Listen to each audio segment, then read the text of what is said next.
The next question is regarding a new Muslim that is asking regarding the approach to marriage that she should or he should take. I'm not sure what gender it is.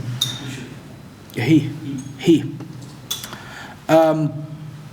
Everything that we covered applies to whatever your circumstance is.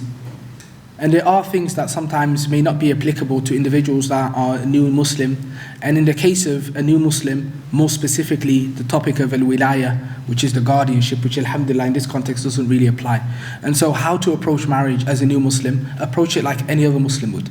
Approach it like any other Muslim would. Everything that we've covered in yesterday's lesson regarding the principles of Kitab al-Nikah, and like we said, we just covered examples of that from the hadith of the Prophet ﷺ. The books of fiqh are more explicit regarding exact stages and the conditions and the requirements of every stage of marriage.